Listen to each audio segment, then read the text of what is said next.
आज 2082 साल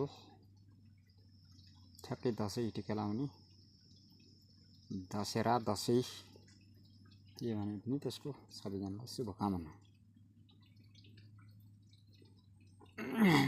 अनि मान्नेले त अब कसैले मान्नु भएको छ, कसैले मान्नु भएको छैन। त्यो पनि जहाँ छौँ त्यही अनुसार नै छौँ। मैले पनि एउटै विषयबाट त्यही कुरा गर्न खोजेँ। खासै विजया दशमी भनेको के त? अब यिनी कहानी यिनी बिकेका कुरा सुन्ने त धेरै छ। त्यहाँ एउटा हिन्दू धर्मअनुसार त्यो माने भने रामले रावणलाई हराएर जितेको भएर यो रातो टिका लाएर जितको प्रथा हो। यो देवी शक्तिले रक्षा गरे हुन् भनेर त्यो मानेको देखिन्छ एउटा सरासर पाटोबाट। तर यहाँ यो भित्र पनि धेरै विज्ञप्ति आइसके। अनि रातो टिका किन लाउनु पर्ने, सेतो टिका किन लाउनु पर्ने, त्यो पनि यो धर्मको बारेबाट, जातीय विषयबाट यो पनि जाँदैछ यही देश। यसमा अब त्यो ठ्याक्कै यो त भोलि पक्का हुनेछ। किन भन्दा जातीय विषयबाट अब कुरा गर्न, वार्ता गर्न, हैन, यो के हो त भनेर त बुझ्न पनि जरुरी एकदमै छ। तर त्यो विषयमा मैले कुरा गर्न चाहिएन भर्खर। तर टिका किन लाइन मैले भन्दा एउटा फेरि सत्य मात्रै कुरा गर्छु मैले। सत्य भनेको के त? टिका लाउनु भनेको के हो? हिन्दू धर्म मान्दै गर्दा पनि बाउ बाजे आमा आफन्त सिनियर दाइ भाउजू तिनीहरूले टिका लगाइदिएको ग्रहण गर्ने अनि आशीर्वाद दिने त्यो चलन हो। अहिले म परदेशमा छु ठ्याक्कै। मेरो साथमा छन् त एउटा खाउरा छन्, तर मैले त्यो प्रथा राखिनँ। किन भन्दा आफ्नै तरिका छ भनेपछि मैले यहाँ मनाउनु कि औचित्य भयो। अर्को कुरो, देश रोइरहेको अवस्थामा आफ्नै खुनको अब नानी बाबु मेरो साथमा छन् भने त मैले औचित्य खासै देख्दिनँ। रमाउनु भनेर योभन्दा पहिले एउटा भिडियो हालिसकेँ। के हालेँ भन्दा हामी त सधैँ रमाएर छौँ, हामीसँग पैसा छ, होइन, टल्ली बन्ने हो, मासु यता त जे चाहिन्छ त्यो खाने हो, त्यो सधैँ पुग्छ। अपुग छैन, पुग्छ हामीलाई। अनि त्यो भइसकेपछि त्यही त दसैँ हो एउटा हिसाबले बुझियो भने त। योभन्दा पहिला एउटा भिडियो पनि हालेको छु, रिल्स हालेको छु 60 सेकेन्डको। तर यो लामो जान्छ, त्यसमा केही अन्यथा कसैले मान्नु पर्दैन। अनि के त सत्य तथ्य भनेर त कुरा गर्दै जाँदा के हो त दसैँ? मलाई किन खुसी लाग्नु, मैले त्यसको पनि वर्णन गर्न चाहेँ। मसँग अहिले पैसा छ, होइन, खाना जस्तो बनाऊँ, जे बनाऊँ, नाचौँ, एकदम स्वतन्त्र फिल। तर मेरो बाबुआमा त छैन अहिले साथमा, मेरो दाइ भाइ छैन साथमा, मेरो नानी बाबु छैन साथमा। भित्री मनले त मैले त त्यसरी दसैँ माने त होइन। किन? दसैँ दिन बालापनमा म नेपालभरि बस्दै गर्दा दसैँ दिन केही ढलैसिङ ठाडा पनि उठाउनु थिएन, केही पनि गर्नु थिएन। तर आज म भर्खर मलेसियामा छु। हुँदै गर्दा भित्री दिल सबै रोइरहेको छ, होइन। आज दसैँको दिन भन्दाखेरि सबै तयारी गरेर पनि बसिया हुन्छ मान्छे। मैले यसो सोचेँ, त्यो खानु लाउनु मात्र रहेछ अनि पैसाको खेल रहेछ। मलाई किन चाहियो त दसैँ? मैले कसैले टिका लगाइदिनु छैन, कसैको गराउनु गर्नु छैन। मैले खेती गरेको थिएँ गाइज, आज ठ्याप्पै एक दिन बिराएर टिप्ने हो सिमी होइन, टिप्नु दिनु पर्थ्यो। मैले 70 किलो सिमी टिपेँ, अनि आएर बसेँ, खाएँ, पिएँ होइन। अरू त साथीभाइ छैन, कसैले टिका लगाइदिनुलाई छैन, केही पनि छैन। म त्यसैमा खुसी हुँ। तर भित्री मनले खुसी होस् भनेको पनि होइन, खुसी हुने चाहत पनि होइन, खुसी पनि म छँदै छैन। यो अल्कोहल भन्ने कुरो त खाइन्छ, हामीले किन खाइन्छ त्यसको पनि अर्थ छ। त्यसको अर्थ के छ? कोही विज्ञले बताएको छ है, त्यो मैले बताएन। त्यो किन खान्छ? भित्र जसलाई जलन छ त्यो खाएर केही समय भए पनि त्यसले के गर्छ? भुलाइदिन्छ एकछिन। अनि भुलाइसकेपछि नत्र मान्छे त्यही तनावमा गयो भनेपछि आत्महत्या गर्छ होइन, किडनी फेल हुन्छ, के हुन्छ, त्यो दिमागले त्यति लान्छ, फेरि मान्छेको अन्त्य पनि भइहाल्छ। त्यो नहोस् भन्नको लागि केही छिन हामीले अल्कोहल प्रयोग गरेर पनि त्यो तनावतिर गइएन। एकछिन सुत्दाखेरि निन लाग्यो, कोहीसँग बोलियो, कोहीसँग गाना गाइयो, राम्रो भयो। हाम्रो आयु भनेको केही क्षणको लागि लम्बा पनि गर्न सक्दो रहेछ। खुसी पनि हुन सक्नु पर्यो। खुसी हुने कुनै तत्त्व छैन, केही छैन होइन। मान्छेको जब मान्छे एन्जाइटी हुन्छ, एन्जाइटी भएपछि डिप्रेसनमा जान्छ। डिप्रेसनमा गएपछि के हुन्छ भन्ने कुरो त मैले चाहिँ भोगेको छु है पुरै। के हुन्छ? एउटै कुरा दिमागमा खेलिरहन्छ। त्यो खेल्दै खेल्दै गएपछि त्यहाँ भनेको हार्ट एट्याक हुन्छ, त्यहाँपछि सबै समाप्तै हुन्छ। त्यसलाई कन्ट्रोल गर्नको लागि भनेको पनि कोरोनाकै समयमा कोही साथी मरे अल्कोहल युज गरेर। मैले युज गरेँ, म मरिनँ, तर मेरा अनेक पाटाहरू देखिए। म त्यहाँदेखि कहाँ हिँडेँ, कहाँ गएँ, के गरेँ, त्यो सबै मलाई थाहा छ। तर अहिले पनि मैले युज गर्छु। मलाई फेरि एकदमै थाहा छ यो चिज युज गर्न हुँदैन। किन युज गर्छु? खासै मनले चाहिँ के मागिरहेको छ अनि भइ चाहिँ के रहेको छ, त्यो गर्दा जबरजस्ती त्यस्तो लिनु पर्दो रहेछ साथी। त्यो भनेको अल्कोहल खासै लिमिटमा लियो भने खासै भयङ्कर यो ज्यानलाई ज अगत पारेर त्यो त सत्यनाश त गर्दैन। केही कुरा भनेको त्यसले राम्रो पनि गर्ने हुन्छ। त्यो भयो। अर्को कुरो भनेको यो देशको स्थितिमा बोल्न पर्यो। भिडियो लामो भइसक्यो, तपाईँहरूले त भिडियो हेर्नुहुन्न होइन। अब तपाईँलाई के थाहा? भन्न खोजेको के भनेपछि आज सुशीला कार्कीले टिका लाउँदै हुनुहुन्न प्रधानमन्त्रीज्यूले। उहाँले जेनजीको माग पुरा गर्छु भनेर उहाँ गइसक्नु हो। त्यहाँपछि प्रदेश खारेज भनेको त माग पुरा गर्न सक्नु भएन। अर्को कुरो प्रत्यक्ष कार्यकारी हाम्रो राष्ट्रिय मान्छे भनेको त्यो दिन सक्नु भएन। सम्बोधन गरिसक्नु भयो उहाँले। सम्बोधन गरिसकेपछि अब के हुँदैछ, कसो हुँदैछ त्यो त हामीले नि बाहिरबाट हेरेर सबै बुझिराखेको छ। त्यस्तो होइन, फेरि नजानेर बोलाउ नभन्नु होला।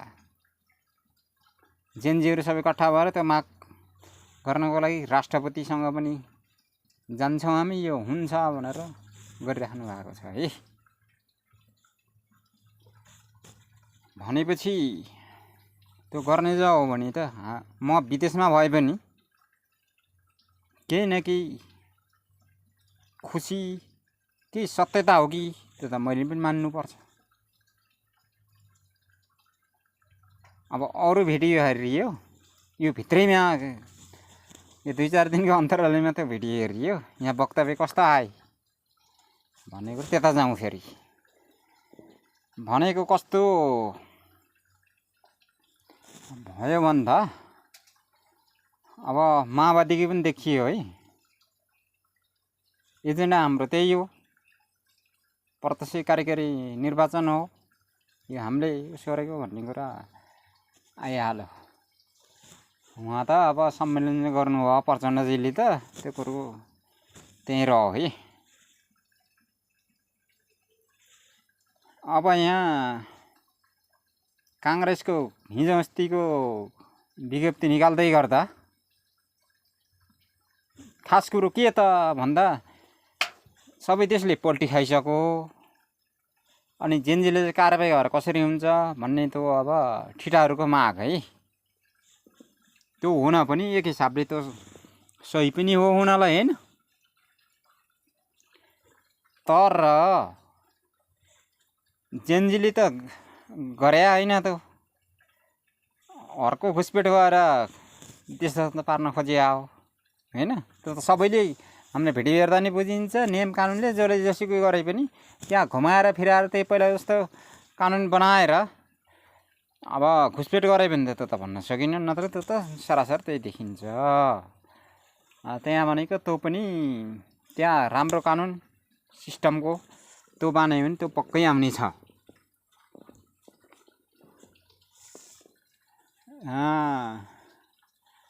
माग भनेको हाम्रो 2007 सालदेखि चाहिँ भनौँ है लगभग काङ्ग्रेसको माग गणतन्त्र फालेर अब गणतन्त्र फालेर होइन राणा फालेर राजा फालेर गणतन्त्र ल्याएको हामीले भन्ने कुरा त सरासर सही पनि होला त्यो माग आएकै नि हो अस्ति 23-24को आन्दोलनपछि 2-4 दिन हराउनु भयो उहाँहरू किन अब हिजो आज वक्तव्य दिँदा के छ भनेपछि यिनी माग भनेको हामी यो संविधान बनाएको कति ज्यान गए कति बलिदान गए भनेर त वक्तव्य आइरहे राइट त्यो चाहिँ मान्नै पर्छ हामीले है उहाँहरूले आन्दोलन गरेकै हो कोही मरेकै पनि हो आएको पनि हो भन्ने कुरो भयो त्यहीमा अब एमालेकै कुरा गरौँ कोही 23-24 पछि हप्तापछिसम्म केही तत्त्व आए हाम्रो भाइ केपी ओली हो हामीले मान्नै पर्छ भन्ने कुरो उहाँहरूको तत्त्व मात्रै है मैले कहिले जिन्दगी कदापि मान्दिनँ उहाँहरूको तत्त्व हो हामीले बोकेर हिँड्नुपर्छ राष्ट्रियता हाम्रो भनेको केपी ओली भनेर भन्ने अब त्यहाँ कुरै गर्दै जाँदा सबै माओवादी एमाले काङ्ग्रेस सबैको कुरा मैले समेट्दै गर्दा माग त सबैका ठिक थिए एमाले पनि अब अहिले जो वक्तव्य छोड्नु भएको छ त्यो सधैँ जति नै वक्तव्य छोड्न पाइयो त केही कुरा भएन त हुनलाई लिनुपर्छ केपी बाले पनि मैले भ्रष्टाचार गर्दिनँ भ्रष्टाचार गर्न दिन्न भनेका भिडियो कति छन् एमालेको कुरा गर्दा 30-35 वर्षसम्म शासन गरेको तपाईहरुले के दिनुभयो जनतालाई अब टाउको उठाएर केही मिल्छ भनेर अब त्यही प्रत्यक्ष कार्यकारी त्यो चुनाव भएन भने त तपाईहरुको त्यो दल चल्ला फेरि संसदीय अनुसार तपाईहरुले त्यही गर्नु होला पुरानो लिनु होला त्यो कोही जनताले मान्छ अब मान्नेवाला छ के को लागि टाउको उठाउँदै तपाईहरुले किन भाइ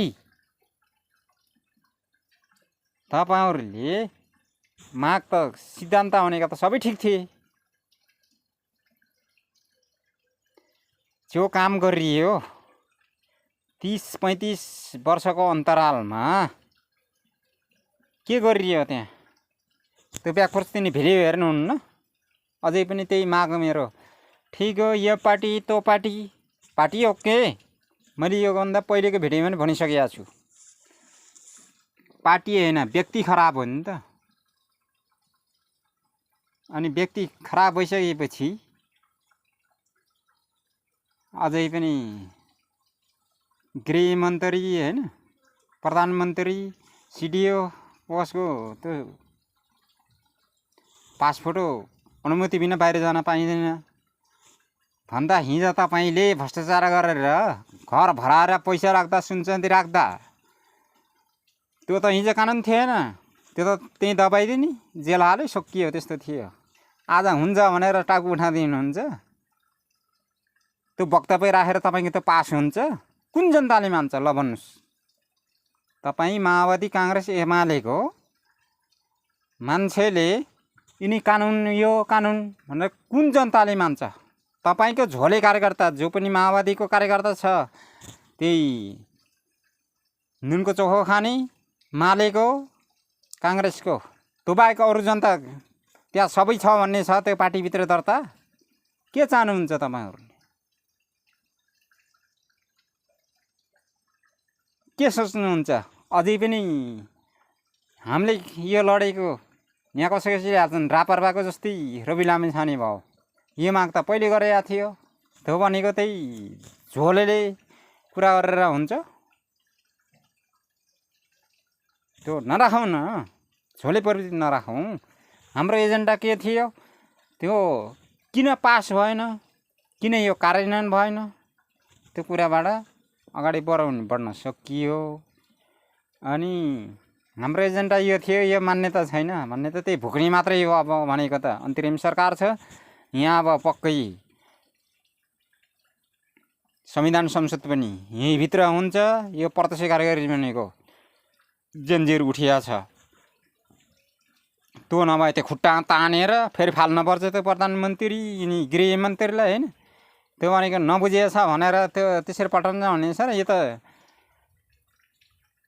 खुनको जो रगत छ, तिनी जुत्ताका निशाना छन्, त्यो सुकेको त छैन भर्खरको भर्खरै त। तपाईँहरूले त्यो टाउको उठाएर संविधान बचाउनु पर्छ, देश ध्वस्त पार्ने अनि जनतालाई विदेशी मुलुकमा पठाउने, भुटानी शरणार्थी बनाउने, गैर मुलुक जो जनता छन् उहाँ देशका, तिनलाई पठाउने, आफूले शासन गर्ने। त्यो आउँछ भनेर त्यो गर्दै हिँड्नुहुन्छ। बिल्कुल this is lie, not true. तपाईँको जित अब भनेको सकिसकेको छ। अब आउँदो पुस्ताले के गर्नुपर्छ?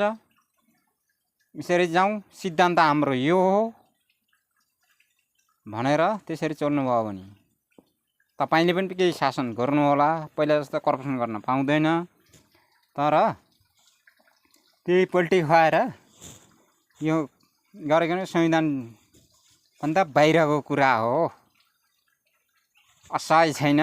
त्यही भन्ने मात्रै हो, त्यो भनेर केही उखाल्न सक्नुहुने छैन भन्नको लागि म भिडियोमा आएँ गाइज।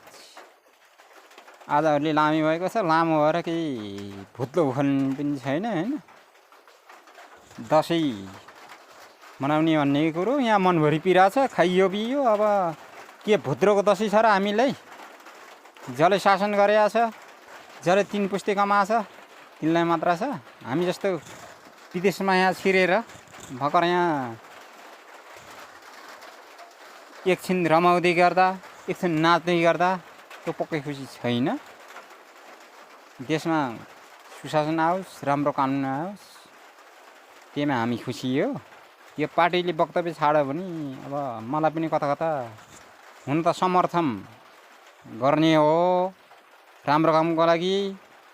यो 3 पार्टी भनेको यो टाउको उठाएर यिनी विज्ञप्ति छोड्ने, त्यो टाउकै बोक्ने काम गरेको मलाई पनि पक्कै पनि खुसी छैन। म पनि विरोधी छु त्यसको लागि भन्न चाहे। यो भिडियो यहीँसम्मको लागि है, आजको लागि।